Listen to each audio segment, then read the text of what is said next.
الحمدللہ رب العالمین والصلاة والسلام علی سیدنا و سید الانبیاء والمرسلین وعلی آلہ واصحابہ اجمعین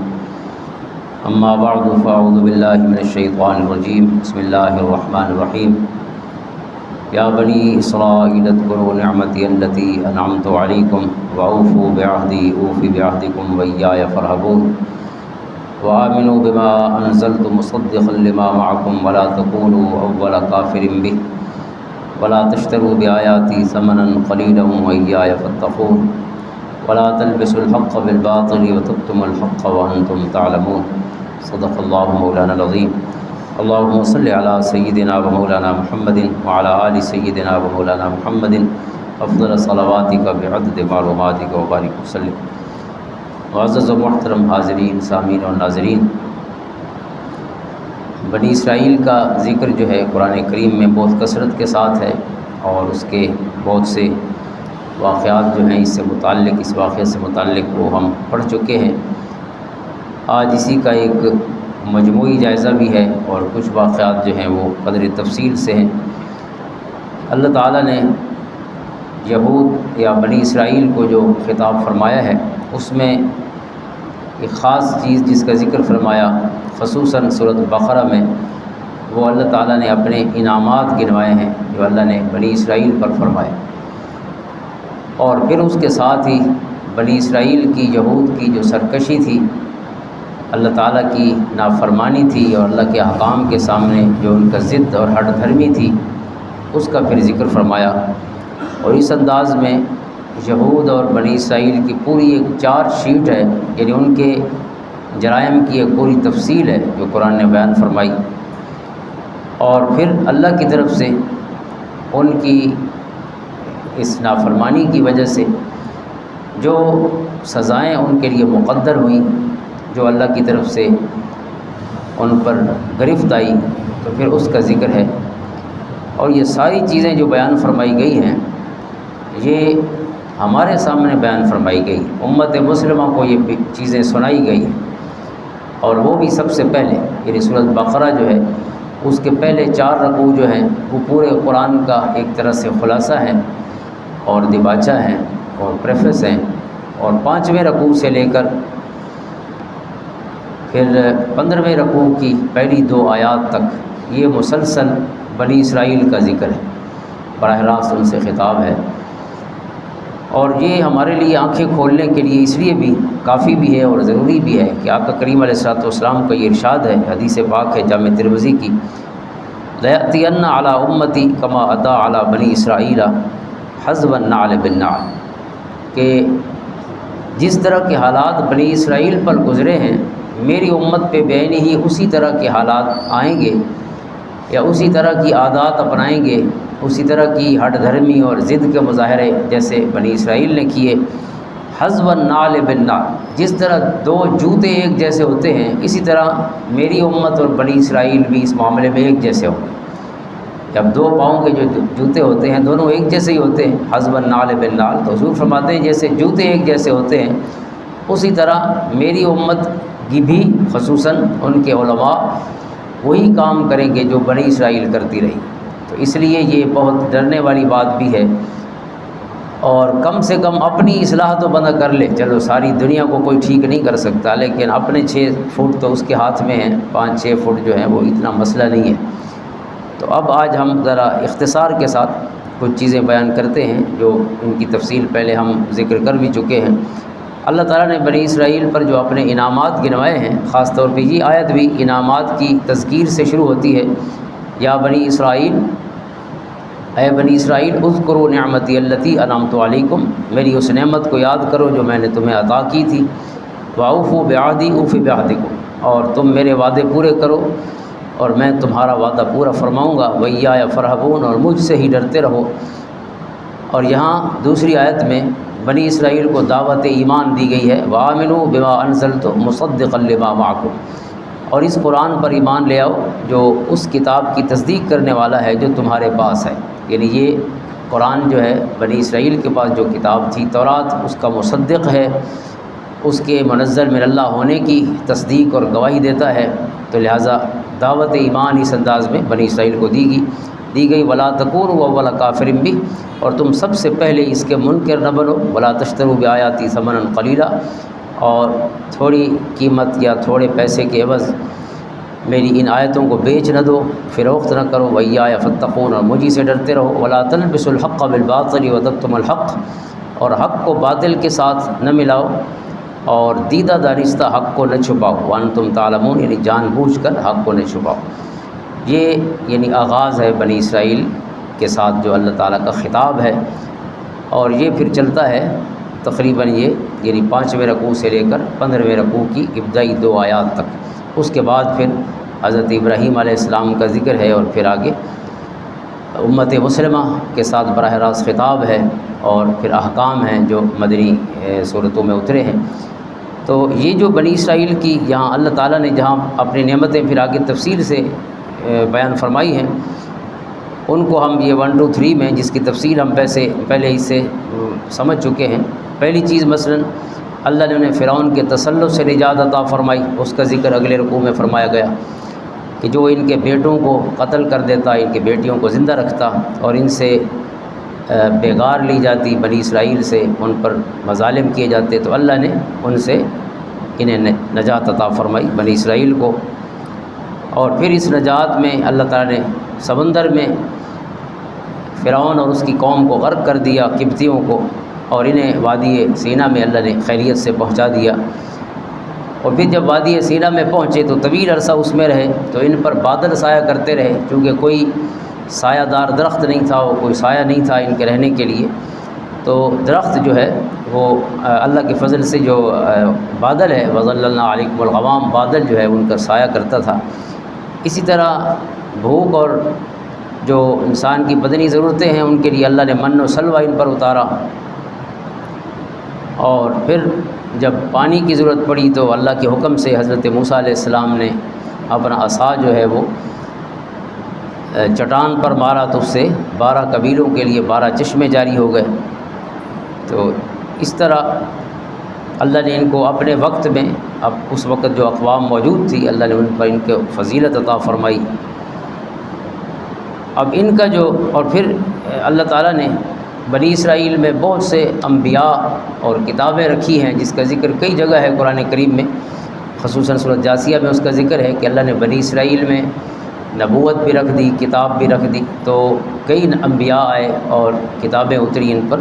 تو یہ سب اللہ تعالیٰ کے انعامات ہیں، احسان ہیں جو اس پر ہوئے۔ اب اس کے بعد اللہ تعالیٰ نے سورۃ بقرہ میں بھی اور آگے مختلف صورتوں میں ان کی پوری 4 چھیٹ بیان کی ہے، یعنی ان کے جرائم کی فہرست بیان کی۔ اب وہ جرم کون سے ہیں، ہمیں بھی ان سے یعنی ذرا آگاہ بھی ہونا چاہیے اور محتاط بھی ہونا چاہیے۔ پہلا جرم ہے اللہ سے کیے ہوئے عہد و پیمان کو توڑ دینا، وَإِذْ أَخَذْنَا مِيثَاقَكُمْ، جو اللہ تعالیٰ وعدہ لیتا ہے، کلمہ جو ہے یہ وعدہ ہے کہ ہم اللہ کی اطاعت کریں گے، اس کی کتاب کی اطاعت کریں گے، حکم مانیں گے، اس کے رسولوں کا حکم مانیں گے، تو وہ جو ہے اللہ کی اطاعت سے پھر گئے، عہد و پیمان جو ہے توڑ دیا۔ اور یہود کے جو علماء تھے ان کے قول و فعل میں تضاد تھا، یعنی کہتے کچھ تھے اور کرتے کچھ تھے، اس کا ذکر شروع میں ہی فرما دیا ہے، أَتَأْمُرُونَ النَّاسَ بِالْبِرِّ وَتَنْسَوْنَ أَنفُسَكُمْ وَأَنْتُمْ تَتْلُونَ الْكِتَابَ، کہ آپ کتاب آپ کے پاس ہے، لیکن لوگوں کو تو کتاب کا درس دیتے ہو، لیکن اپنے عمل میں کہیں کتاب نہیں ہے، حالانکہ وہ کتاب تتلون یعنی خود ہی تلاوت کرتے ہیں، تلاوت کرنے کے باوجود جو ہے اس پر خود عمل نہیں کرتے۔ تو قول و فعل کا تضاد جو ہے یہ بہت بڑا جرم ہے یہود کے علماء کا، جس کو قرآن نے بیان فرمایا۔ اور پھر دین کو بیچنا جو ہے یہ بہت بڑا جرم ہے کہ آپ دین کو بھی بیوپاری سمجھیں، جیسے جانوروں کا وپار کرتے ہیں لوگ، تو آپ دین کو بھی بطور صرف اپنے جو ورلڈلی گینز ہیں یا دنیاوی فوائد ہیں صرف اس کے حصول کے لیے استعمال کریں، تو یہ بہت بڑا جرم تھا یہود کے علماء کا۔ فَوَيْلٌ لِّلَّذِينَ يَكْتُبُونَ الْكِتَابَ بِأَيْدِيهِمْ ثُمَّ يَقُولُونَ هَذَا مِنْ عِندِ اللَّهِ لِيَشْتَرُوا بِهِ ثَمَنًا قَلِيلًا، چند پیسوں کے لیے جو ہے اللہ کے احکام میں تبدیلی کر دیتے۔ فَوَيْلٌ لَّهُم مِّمَّا كَتَبَتْ أَيْدِيهِمْ وَوَيْلٌ لَّهُم مِّمَّا يَكْسِبُونَ، اللہ فرماتا ہے ان کے ہاتھوں پر بھی خرابی ہے اور بربادی ہے جن ہاتھوں سے انہوں نے لکھا، اور بربادی ہے، جو کچھ وہ کماتے ہیں اس پر بھی بربادی ہے، یعنی اس کے بدلے میں جو پیسہ ملتا ہے اللہ کے دین میں تحریف کر کے، تبدیلی کر کے، یا اپنی مرضی کے معنی پہنا کر کچھ الفاظ کو جو اللہ کی طرف سے ہوں، تو یہ قول فعل کا تضاد، اور پھر اس کے بعد دنیاوی مقاصد کے لیے دین کا استعمال کرنا۔ اسی طرح موسیٰ علیہ السلام جب 40 راتوں کے لیے تشریف لے گئے تو ہم نے تفصیل سے اس صورت میں بھی اور سورۃ اعراف کی بھی آیتیں پڑھی ہیں، پیچھے انہوں نے بچھڑے کو بت بنا کر اس کی پوجا شروع کر دی، یہ ان کا جرم قرآن نے بیان کیا، اور اللہ نے من و سلوہ ان پر نازل کیا، تو من و سلوہ کی بجائے یہ کہنے لگے کہ اب ہمیں گندم چاہیے، سبزی اور ککڑی اور مسور کی دال اور پیاز کی فرمائش کی کہ روز میٹھا کون کھائے، لہٰذا ہمیں سبزیاں چاہیے۔ اور پھر بہت بڑا جرم ہے ان کا، وَيَقْتُلُونَ النَّبِيِّينَ، اللہ کے نبیوں کو یہ قتل کرتے رہے، کئی نبیوں کو انہوں نے قتل کیا بنی اسرائیل نے۔ اور پھر ایک جرم ہے سبت کے دن کی بے حرمتی کرنا اور حیلہ سازی کرنا، یہ دو چیزیں جو ہیں، بلکہ 3 چیزیں آج ہم تھوڑا سا تفصیل سے دیکھتے ہیں، پہلے ہم نے اس کی آیات نہیں پڑھی۔ ایک سبت کے دن کی بے حرمتی ہے، اللہ نے ان کے لیے جو ہفتے کا دن ہے اس کو اللہ نے محترم بنایا، جیسے ہمارے لیے جمعہ کا دن ہے، سید الایام ہے، یہود کے لیے وہ سبت ہے، یوم سبت یعنی ہفتے کا دن، اور انہیں حکم تھا کہ ہفتے کے دن تم نے شکار نہیں کرنا۔ یہ ایک بستی تھی شام کے علاقے میں، مدینہ طیبہ اور شام کے راستے میں سمندر کے کنارے، تو اس بستی کے سامنے جو سمندر تھا اس میں یہ اتفاق تھا کہ اللہ نے جب منع فرمایا کہ ہفتے کے دن آپ نے شکار نہیں کرنا، اس دن شکار منع ہے، تو یہ پھر ایک آزمائش تھی کہ اسی دن ہی مچھلیاں زیادہ نظر آتی جس دن شکار نہیں کرنا ہوتا تھا، مچھلیاں جو ہے وہ سامنے چھلانگیں لگاتی سمندر میں۔ اس کو سورۃ اعراف میں زیادہ تفصیل سے بیان فرمایا گیا، یہاں تو اس کی طرف اشارہ ہے، مثلا یہ کہ یوم سبت کی کس طرح انہوں نے بے حرمتی کی، یہاں اشارتاً بیان کیا گیا، اور آگے جو ہے پھر اس کی تفصیل ہے۔ یہاں فرمایا کہ وَلَقَدْ عَلِمْتُمُ الَّذِينَ اعْتَدَوْا مِنْكُمْ فِي السَّبْتِ، کہ بے شک تم ان لوگوں کو جانتے ہو کہ جنہوں نے یوم سبت میں زیادتی کی، یعنی اس کی بے حرمتی کی، فَقُلْنَا لَهُمْ كُونُوا قِرَدَةً خَاسِئِينَ، یہ بہت بڑی سزا ہے کہ ہم نے انہیں کہا کہ تم دھتکارے ہوئے بندر ہو جاؤ، یہ لوگ بندر بن گئے تھے۔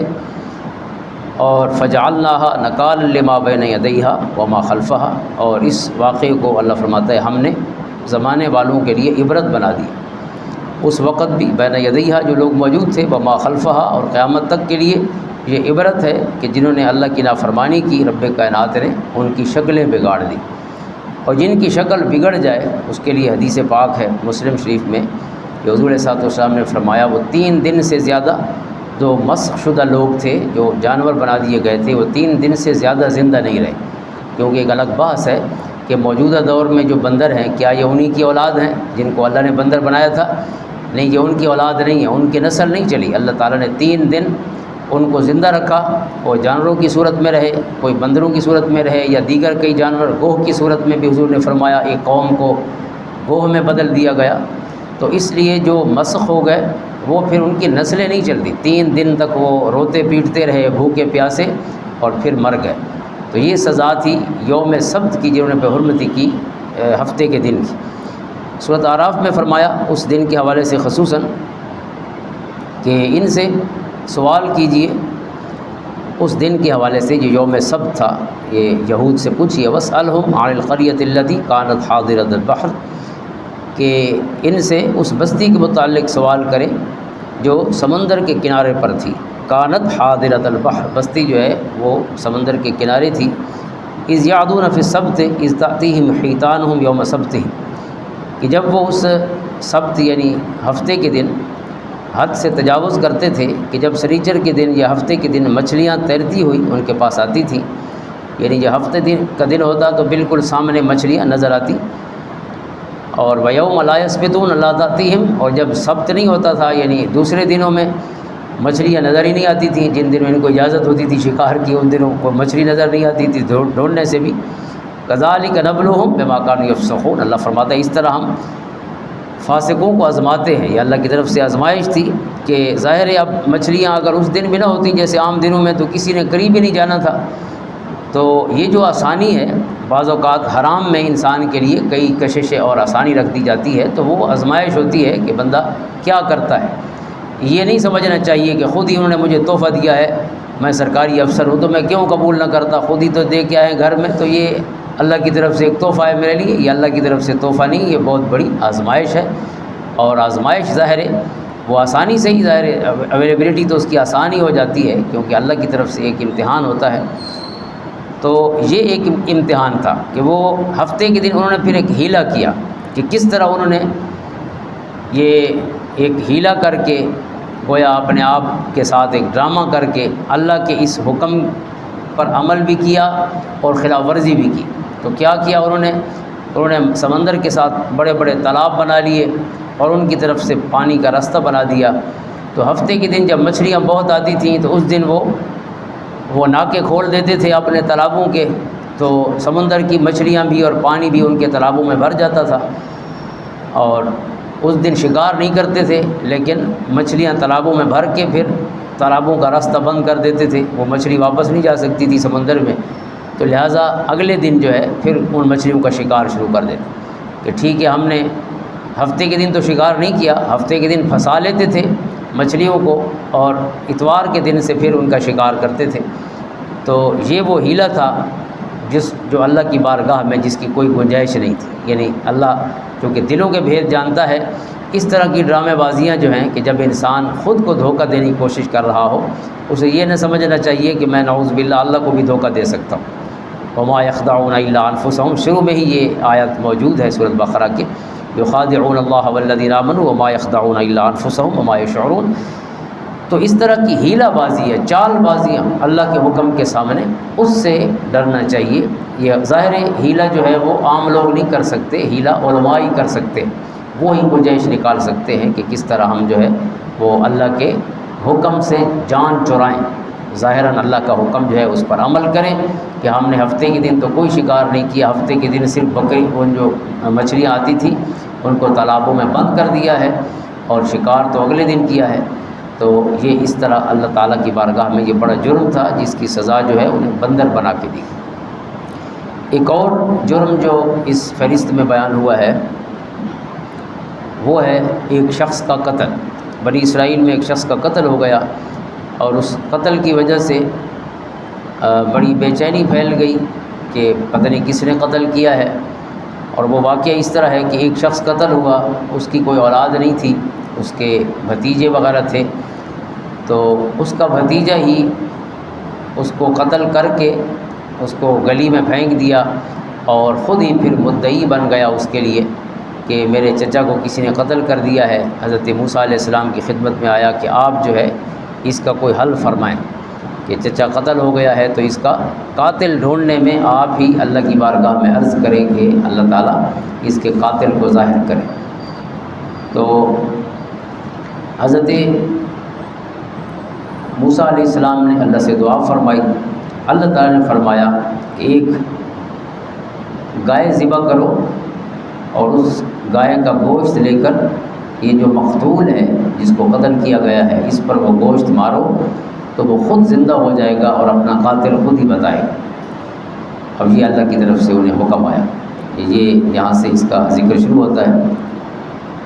وَإِذْ قَالَ مُوسَىٰ لِقَوْمِهِ إِنَّ اللَّهَ يَأْمُرُكُمْ أَن تَذْبَحُوا بَقَرَةً۔ حضرت موسیٰ علیہ السلام نے جب قوم سے کہا کہ تم ایک گائے ذبح کرو، تو اس کے بعد وہ کہنے لگے قَالُوا أَتَتَّخِذُنَا هُزُوًا، کہ آپ ہمارے ساتھ مذاق کرتے ہیں، یعنی مذاق اس لیے کہہ رہے تھے کہ ہم تو قاتل ڈھونڈنا چاہتے ہیں اور آپ ہمیں گائے ذبح کرنے کی بات بتا رہے ہیں، تو گائے کا اور قاتل کا کیا تعلق ہے؟ قال اعوذ باللہ ان اکون من الجاہلین۔ حضرت موسیٰ علیہ السلام نے کہا کہ میں اس سے اللہ کی پناہ مانگتا ہوں کہ میں تمہارے ساتھ کوئی اس طرح کا مذاق کروں، تو یہ اللہ کا حکم ہے۔ پھر انہوں نے کہا ادع لنا ربک یبین لنا ما ہی۔ اب سمپل سی بات تھی کہ اللہ کا حکم ہے گائے ذبح کرو اور گائے کا گوشت اس پر مارو تو یہ زندہ ہو جائے گا، لیکن اب سوالوں کا ایک سلسلہ ہے جو انہوں نے شروع کیا، یعنی اصل کوشش یہ تھی کہ کسی طرح اس حکم سے جان چھوٹ جائے۔ تو اب کہا کہ وہ کس طرح کی گائے ہونی چاہیے، یعنی سمپل تھا کہ کوئی بھی گائے ذبح کر دیتے، لیکن اب پوچھتے ہیں کہ وہ گائے کیسی ہو۔ تو اللہ نے پھر آپ کو حکم دیا کہ وہ گائے کیسی ہونی چاہیے۔ قال انه یقول انها بقرۃ لا فارض ولا بکر، کہ اللہ فرماتا ہے کہ وہ ایسی گائے ہو جو بوڑھی بھی نہ ہو اور جب بالکل بچڑی بھی نہ ہو، جیسے بچڑا یا بچڑی ہوتی ہے اس عمر میں بھی نہ ہو اور زیادہ بڑی عمر کی بھی نہ ہو، درمیانی عمر کی گائے ہونی چاہیے، عوان بین ذالک، ان کے درمیان۔ پھر کہتے ہیں قالوا ادع لنا ربک یبین لنا ما لونها، اس کا رنگ کیسا ہونا چاہیے۔ اب کسی بھی رنگ کی ذبح کر دیتے تو ہو جاتی، لیکن اپنے لیے مشکل بنا رہے ہیں اللہ کے حکم کو۔ قال انه یقول انها بقرۃ صفراء فاقع لونها تسر الناظرین، اب اللہ تعالیٰ نے پھر حکم فرمایا کہ وہ چمکدار زرد رنگ ہونا چاہیے، صفراء فاقع لونها، یعنی زرد رنگ بھی ہو اور دور سے اس کی چمک آئے، دیکھنے والوں کو اچھا لگے، تو زرد رنگ کی وہ گائے ہونی چاہیے۔ اب پھر کہتے ہیں قالوا ادع لنا ربک یبین لنا ما ہی، آپ رب سے دعا فرمائیں کہ اس کے مزید اللہ اوصاف بیان کرے، یہ کم ہے، ہمیں صحیح سمجھ نہیں آ رہی، ذرا اور تفصیل سے اللہ ہمیں بتائے کہ وہ کیسی گائے ہے۔ ان البقرۃ تشابہ علینا، ہمیں تو بہت سی گائیں جو ہیں وہ ہم پر مشتبہ ہو گئی ہیں۔ انا انشاء اللہ لمہتدون، اگر اللہ وضاحت فرما دے گا تو انشاءاللہ ہم ہدایت یافتہ ہوں گے۔ پھر آخری حکم یہ آیا کہ انہ یقول انہا بقرۃ لا ذلول تثیر الارض ولا تسقی الحرث، کہ وہ ایسی گائے ہے کہ جو خدمت کرنے والی یا محنت کرنے والی نہیں، یعنی ایسی گائے کہ جس سے کسی قسم کی محنت نہ لی گئی ہو، نہ وہ زمین میں ہل چلاتی ہو اور نہ وہ کھیتی باڑی میں کھیتی میں پانی دیتی ہو، جیسے گائے وغیرہ یا بیل کو اس میں کنویں وغیرہ کے ساتھ جوڑ دیتے تھے جس سے وہ کنویں سے پانی نکالتے، تو اس طرح کی خدمت بھی رکھی ہو اور ہل چلانے میں بھی اس سے کسی قسم کی محنت نہ لی گئی ہو، تو اس طرح کی گائے ہونی چاہیے۔ مسلمۃ لا شیۃ فیہا، یعنی صحیح سالم ہو اور بے داغ ہو۔ قالوا الآن جئت بالحق، انہوں نے کہا کہ اب ہمیں بات سمجھ آ گئی۔ اب اس کے بعد جب ڈھونڈنے نکلے تو ان شرائط پر پوری اترنے والی ایک ہی گائے تھی، اور اسے پتہ چل گیا ان کی مجبوری کا کہ اب انہوں نے گائے تو ذبح کرنی ہے اور کوئی اور گائے ہے نہیں جس میں یہ ساری شرطیں پائی جائیں کہ اس کا رنگ بھی یہی ہو اور اس کی عمر بھی یہی ہو، اور پھر اس نے کبھی کوئی محنت بھی نہ کی ہو، پہلے دن سے ہی اپنے گھر میں ہی کھڑی ہو۔ تو ایک روایت جو اسرائیلیات میں ہے کہ وہ خاتون تھی، تو اس نے پھر منہ مانگی قیمت لی ان سے، بڑی مہنگی گائے ان کو ملی، کوئی 10 گنا زیادہ مارکیٹ ریٹ سے انہوں نے گائے خریدی، اور پھر فذبحوها وما كادوا يفعلون، اللہ فرماتا ہے پھر انہوں نے گائے ذبح کی، حالانکہ وہ ذبح کرنے والے تھے نہیں، یہ ان کا پروگرام نہیں تھا، لیکن آخر کرنا پڑی۔ تو وَإِذْ قَتَلْتُمْ نَفْسًا فَادَّارَأْتُمْ فِيهَا وَاللَّهُ مُخْرِجٌ مَا كُنتُمْ تَكْتُمُونَ فَقُلْنَا اضْرِبُوهُ بِبَعْضِهَا، یہ پھر آگے تفصیل بیان فرمائی کہ پھر اس کا کچھ حصہ جو ہے اس گائے کا ذبح کر کے وہ اس مقتول پر مارو، كَذَلِكَ يُحْيِي اللَّهُ الْمَوْتَى، اس طرح اللہ تعالیٰ مردوں کو زندہ فرماتا ہے، وَيُرِيكُمْ آيَاتِهِ لَعَلَّكُمْ تَعْقِلُونَ، اور اپنی آیتیں تمہیں دکھاتا ہے تاکہ تم عقل سے کام لو۔ اب یہ جو غیر ضروری سوالات ہیں کسی چیز میں اللہ کے سادہ سے حکم کو اپنے لیے مشکل بنا لینا، یہ بنی اسرائیل کا واقعہ سنا کے اللہ تعالیٰ نے اس وقت حضور کے غلاموں کے سامنے بھی یہ حقیقت رکھی، اور قیامت تک آپ کے ماننے والوں کے لیے یہ ہے کہ شرعی معاملات میں غیر ضروری سوالات نہیں کرنے چاہیے، جو بات سمجھ آ جائے اس پر عمل کریں۔ جیسے حضرت عمر اور حضرت عمر، ان دو کا واقعہ لکھا ہے سیرت نگاروں نے رضی اللہ عنہما، یہ کہیں جا رہے تھے اور پانی پینا چاہتے تھے، جنگل تھا، انہوں نے دیکھا کہ ایک تالاب میں پانی کھڑا ہوا ہے، تو حضرت عمر اور حضرت عمر بن العاص یہ دونوں رکے۔ حضرت عمر بن العاص نے حضرت عمر نے پہلے پوچھا دور والوں سے، حضرت عمر نے چونکہ پانی پینا چاہتے تھے اور یہ کھلے میدان یا کھلے جنگل کا پانی تھا، تو پینے کے لیے انسان چاہتا ہے کہ صاف ستھری اور پاکیزہ چیز ہونی چاہیے، اور یہی حکم ہے اسلام کا۔ تو حضرت عمر نے دور جو آپ کو نظر آئے کہ کچھ چرواہے جو ہیں وہ بھیڑ بکریاں چرا رہے ہیں، تو آپ نے ان سے پوچھا کہ یہاں سے درندے تو پانی نہیں پیتے، یعنی اس جگہ جہاں وہ جوہر تھا پانی کا، اس کے بارے میں پوچھا کہ درندے تو یہاں پانی نہیں پیتے۔ جیسے ہی حضرت عمر نے یہ پوچھا تو حضرت عمر نے کہا کہ اس کی بات کا جواب نہ دینا، اس کے سوال کا جواب نہ دینا ان چرواہوں کو۔ تو حضرت عمر نے کہا کہ میں نے کوئی غلط بات تو نہیں پوچھی، اس لیے کہ درندے پیتے ہوں گے تو ظاہر ہے وہ گندگی کر دیتے ہوں گے، یا ہم احتیاط کریں گے بے پانی نہیں پئیں گے۔ تو حضرت عمر نے فرمایا کہ جو چیز ظاہراً صاف ستھری نظر آ رہی ہو تو غیر ضروری سوال کر کے اسے اپنے اوپر حرام نہیں کرنا چاہیے۔ تو یہ غیر ضروری سوالوں کے ہم مکلف نہیں۔ اس طرح حضور صلی اللہ علیہ وسلم کا ارشاد ہے کہ ایک دور آئے گا یعتدون فی الطہور والدعاء، کہ لوگ جو ہے پاکیزگی کے معاملے میں بھی حد سے گزر جائیں گے اور دعا کے معاملے میں بھی حد سے گزر جائیں گے۔ دعا بھی حد کے اندر، اور جو ایسے کلمات ہیں جامع کلمات ہیں ان سے مانگنی چاہیے، اور بہت لمبی دعائیں کہ گھنٹہ گزر جائے اور لوگ ہاتھ اٹھا کے تھک جائیں، تو اس طرح کی دعا کا شریعت سے حضور کی سنت سے کوئی تعلق نہیں۔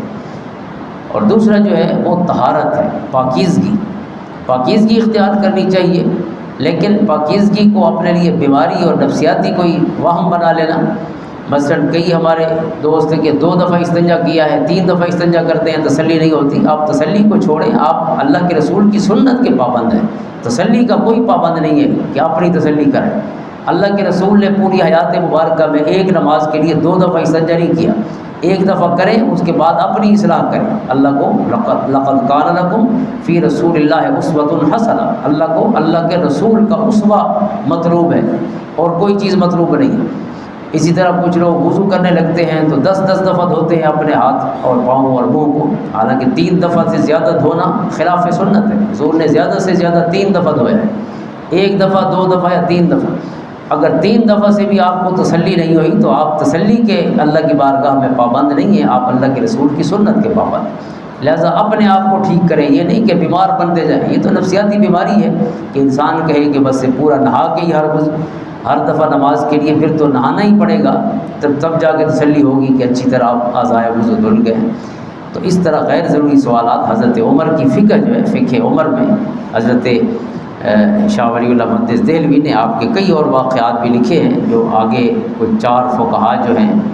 ان سب کے لیے بنیادوں کی حیثیت رکھتے ہیں۔ حضرت عمر رضی اللہ عنہ کے کئی فیصلے اور آپ کے کئی بیان، آپ کے کئی مسئلے جو آپ نے حل فرمائے، ان میں سے یہ بھی ہے۔ اور خود یہ واقعہ بھی اسی طرح اشارہ کرتا ہے کہ غیر ضروری سوالات ان کی وجہ سے اپنی اور دوسروں کی زندگی مشکل نہیں بنانی چاہیے۔ اللہ نے دین کو آسان رکھا ہے، ما جعل علیکم فی الدین من حرج، اللہ نے تنگی نہیں رکھی تو اپنے لیے تنگی ڈھونڈنی بھی نہیں چاہیے۔ اور دوسری چیز جو اس میں ہے آگے سورۃ بقرہ میں ہی، وہ جادو ہے کہ یہ بنی اسرائیل کی قوم جو ہے یہ جادو ٹونے میں پڑ گئی تھی۔ اللہ تعالیٰ نے 2 فرشتے بھیجے ان کی آزمائش کے لیے، جیسے وہ ہفتے کا دن آزمائش تھا کہ اس دن مچھلیاں آ جاتی سامنے جس دن شکار نہیں کرنا ہوتا تھا، اسی طرح ہاروت ماروت، اللہ فرماتے ہیں وما انزل علی الملکین ببابل ہاروت و ماروت، اللہ نے 2 فرشتے بھیجے ہاروت اور ماروت، اور وہ انہیں بتاتے تھے کہ یہ جادو ہے لیکن اس کو استعمال نہیں کرنا، اس کا نتیجہ یہ ہوگا، لیکن آپ نے اس سے کام نہیں لینا، غلط کام۔ اچھا کام لیا جا سکتا ہے، کسی کا مسئلہ آپ حل کرنا چاہتے ہیں یا کسی جادو سے محفوظ رہنے کے لیے وہ ایک حفاظت کے طور پہ استعمال کر سکتے ہیں، لیکن قرآن کہتا ہے کہ انہوں نے اس سے کیا کام لیا، فَيَتَعَلَّمُونَ مِنْهُمَا مَا يُفَرِّقُونَ بِهِ بَيْنَ الْمَرْءِ وَزَوْجِهِ، انہوں نے میاں بیوی میں جدائی کرانا شروع کر دی، جادو سیکھ لیا اور کسی میاں بیوی کو خوشی سے نہیں رہنے دیتے تھے، ان پہ جادو کیا اور ان کے درمیان جدائی کرا دی۔ یہ بہت بڑا جرم ہے۔ کئی ہمارے فقہا نے جادو کو کفر کہا ہے، اور کچھ نے کفر نہیں کہا تو انہوں نے پرلے درجے کی گمراہی کہا ہے۔ تو بہرحال کوئی پسندیدہ چیز نہیں ہے، قرآن کریم نے بھی اس سے منع کیا ہے، لیکن ان کو اللہ نے آزمائش کے لیے سحر جو ہے، جادو جو ہے وہ سکھایا، جو خود ان کے لیے ایک آزمائش تھی۔ تو جادو ٹونے اور ان چیزوں میں پڑنا، اللہ تعالیٰ نے ان کی یہ برائی بھی بیان کی جو بنی اسرائیل کی تھی، اور ظاہر ہے ہمیں یہ درس دیا ہے کہ ہم اس سے کچھ سیکھیں کہ جس طرح ان کے لیے جائز نہیں تھا تو آج ہمارے لیے بھی یہ چیزیں جائز نہیں ہیں۔ اسی طرح ان کا ایک اور جرم ہے جو قرآن نے بیان کیا، وہ فرقہ بازی ہے کہ یہ ایک دوسرے پہ ساری دلچسپی یہ تھی کہ فلاں جو ہے وہ مسلمان نہیں ہے، ہم مسلمان، باقی ساری دنیا کافر ہے اور ہم واحد اسی جو دیوار کے اندر بیٹھے ہوئے ہیں یہی مسلمان بچے۔ اب یہ ان کا اللہ نے یہ طریقہ بھی بیان کیا، وقالت اليہود لیست النصارى علی شیء وقالت النصارى لیست اليہود علی شیء وهم یتلون الکتاب۔ کتاب بھی موجود ہے، یہودی کہتے ہیں کہ نصرانی کچھ نہیں ہے، نصرانی کہتے ہیں یہودی کچھ نہیں ہے، یعنی پوری دلچسپی یہ ہے کہ کون کون مسلمان نہیں ہے۔ یہ کوئی دلچسپی نہیں کہ ہم لوگوں کو مسلمان بنائیں یا انہیں کوئی اسلام سکھائیں، اللہ کے حکام کا خود بھی پابند ہوں اور انہیں بھی پابند بنائیں۔ نہیں، سارے موضوع سمٹ کے اس ایک موضوع پہ آ گئے، سارے موضوعات ختم۔ اللہ تعالیٰ نے اب جیسے ہم قرآن کریم کو دیکھیں، لاکھوں موضوعات ہیں قرآن میں، ہزاروں بھی نہیں ہے، لاکھوں موضوعات ہیں اول سے آخر تک، لیکن اگر مسلم امہ کا ایک ہی موضوع بچ جائے، جو بھی ممبر پہ بیٹھے وہ یہی کہے کہ کون کون مسلمان نہیں ہے، اور آپ کو فہرست بتاؤں میں دنیا میں کافروں کی فہرست بناؤں، کافر بھی وہ جو 5 وقت نمازیں پڑھتے ہیں، ان کافروں کی فہرست آپ کو بتاؤں۔ اب یہ دلچسپی جو ہے اللہ نے اس کو بھی بیان کیا ہے کہ یہ بنی اسرائیل کی برائیوں میں سے ایک برائی یہ بھی ہے۔ اللہ فرماتا ہے کہ اللہ قیامت کے دن ان کے درمیان فیصلہ فرمائے گا، فاللہ یحکم بینہم یوم القیامۃ فیما کانوا فیہ یختلفون۔ تو یہ بھی بہت بڑا جرم ہے۔ آپ حق کو واضح کر دیں، قرآن و حدیث جو ہے اللہ تعالیٰ نے کوئی چیز نامکمل نہیں بھیجی، وکل شیء فصلناہ تفصیلا، آپ حق کو واضح کر دیں، لیکن دنیا میں ایک ایک بندے کا نام لے کے کہیں کہ وہ بھی مسلمان نہیں ہے، وہ بھی آج دین سے فارغ ہو گئے ہیں، وہ پرسوں فارغ ہوا تھا، فلاں فارغ ہونے والا ہے عنقریب، اس طرح کے موضوعات پہ زندگی گزارنا، آپ خود سوچیں اس کی کیا خدمت ہے دین کی۔ علماء نے لکھ دیا ہے کہ کیا چیزیں ہیں جو انسان کو اسلام سے فارغ کر سکتی ہیں۔ اب مختلف لوگوں کا نام لے کر آپ یہ پوری زندگی انہی موضوعات پہ اپنی دلچسپی کو محدود رکھیں تو باقی قرآنی موضوعات کہاں جائیں، معاشرت کہاں جائے گی، معاملات کہاں جائیں گے، اور معیشت کہاں جائے گی، ہماری سیاست کہاں جائے گی، ہمارے جو لین دین کے معاملات ہیں یا گھر کے اندر میاں بیوی کے باہمی تعلقات ہیں، دیگر اللہ تعالیٰ نے حقوق و لباس کو بیان فرمایا ہے۔ تو یہ سارا دین جو ہے یہ گویا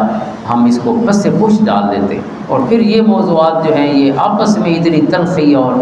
مسلسل حالت جنگ میں لے آتے ہیں، اور پھر ظاہر عمل کے راستے ویسے بھی دلچسپی بھی ختم ہوتی چلی جاتی ہے، اور پھر اس میں جب جوان لوگ شامل ہوتے ہیں، آدھے پڑھے ہوئے شامل ہوتے ہیں، تو ان کے پاس علم بھی نہیں ہوتا کہ جو کلام کے علم الکلام کے مسائل ہیں، یہ بہت بڑے فقہا، بہت بڑے علماء ہمارے متکلمین تھے، انہوں نے اس پر کلام فرمائے۔ عام بندے کا موضوع نہیں ہے کہ وہ دنیا کے ایمان کا فیصلہ کرے اور اسلام کا فیصلہ کرے، یہ بہت بڑے بڑے علماء کی باتیں ہیں، تو ان تک جو جس کا معاملہ ہو اسی پر چھوڑنا چاہیے، وہ اس کا فیصلہ کریں گے۔ اب ہر بندہ جو ہے اس کا موضوع یہی رہ جائے تو اس کا نتیجہ پھر وہی ہے جو اللہ تعالیٰ نے یہاں بنی اسرائیل کے لیے بیان کیا۔ اب اللہ کی طرف سے جو ان پر پھر سزائیں آئیں، وہ کون سی سزائیں تھیں وہ بھی یہاں بیان کی گئی ہیں۔ مثلا ایک چیز اس میں کہ ضربت علیہم الذلۃ والمسکنہ، اللہ نے ان پر ذلت اور مسکنہ یعنی رسوائی مسلط کر دی۔ اللہ نے جو عزت دی تھی بنی اسرائیل کو وہ ساری عزتیں واپس لے لی، فرمایا ہم نے ان پر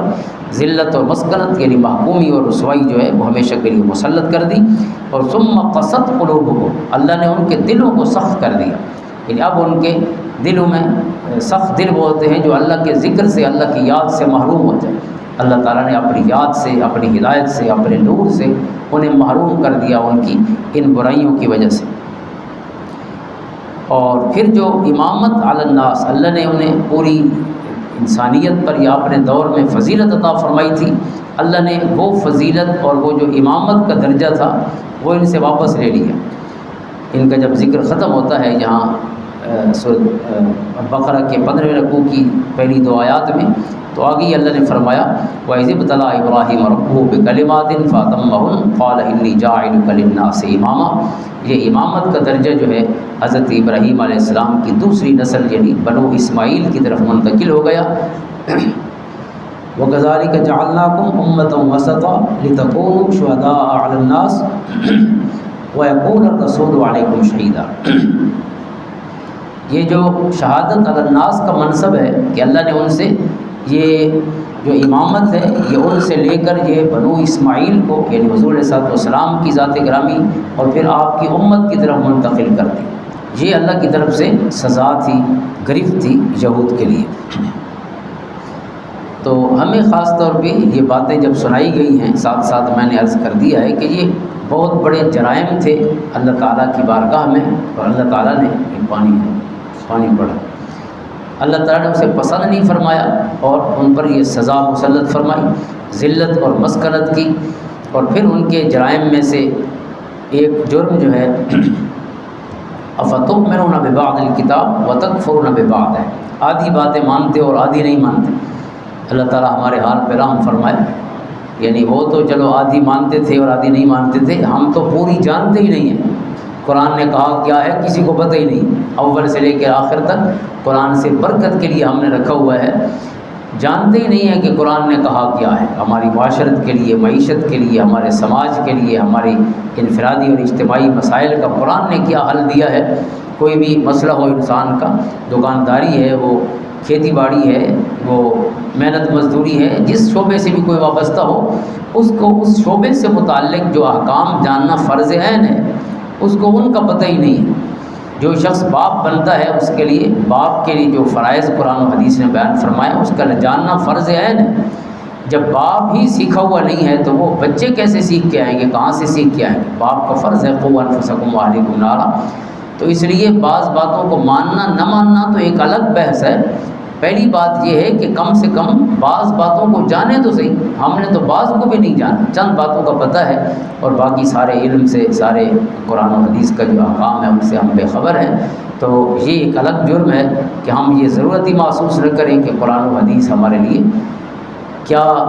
جو رہنمائی ہے، کیا روشنی ہے وہ رکھتے ہیں۔ اللہ تعالیٰ ہمیں توفیق عطا فرمائے، اپنے راستے پر استقامت نصیب فرمائے، قرآن پڑھنے کی، سمجھنے کی، اس پر عمل کی توفیق اور شرف نصیب فرمائے۔ اور یہ جو خاص بات میں نے آج کی ہے اس کو پھر دہرا دوں کہ یہ مطلب نہیں ہے کہ ہم یہ جو معاملات ہیں، جو تکفیر کے معاملات ہیں، کہ اس کو ڈسکس ہی نہ کیا جائے، یعنی اس حد تک کیا جائے جہاں تک اس کی ضرورت ہے۔ یہ عام لوگوں کے مسائل نہیں ہیں، جو لوگ عام آدمیوں میں جب گفتگو کرتے ہیں تو ان کے مسائل چھیڑیں، جب علماء بیٹھے ہوں یا اس میدان کے شاہ سوار ہوں جن کو پڑھانا ہو، بتانا ہو، اس حد تک اصلاح کرنی چاہیے۔ لیکن ہر بندہ جو ہے وہ تلوار اور ڈنڈا لے کے اپنے آپ کو سمجھے کہ نعوذ باللہ میں اللہ کی طرف سے مقرر ہو گیا ہوں کہ میں نے کائنات کی اصلاح کرنی ہے۔ ہم پابند ہیں اس کے کہ جو کچھ قرآن و حدیث میں ہے ہم اس کو بیان کریں، لیکن سب کو بیان کریں۔ قرآن کہتا ہے آدھی باتیں مانتے ہو آدھی نہیں مانتے، اور ہم تو آدھی بھی بڑی بات ہے، شاید ایک بات پہ ہی زندگی پوری گزار جائے۔ اس لیے پورا قرآن جو ہے اول سے آخر تک اس میں ہمارے لیے بہت کچھ ہے، اور ہر ایک پہلو، ہر ایک موضوع پر جو ہے وہ روشنی موجود ہے، اور اس لیے ہے کہ ہم اسے سنیں، سمجھیں اور پھر اس پر عمل کریں۔ اللہ تعالیٰ آسانی فرمائے۔ اللہم صلی علی محمد و علی آل محمد۔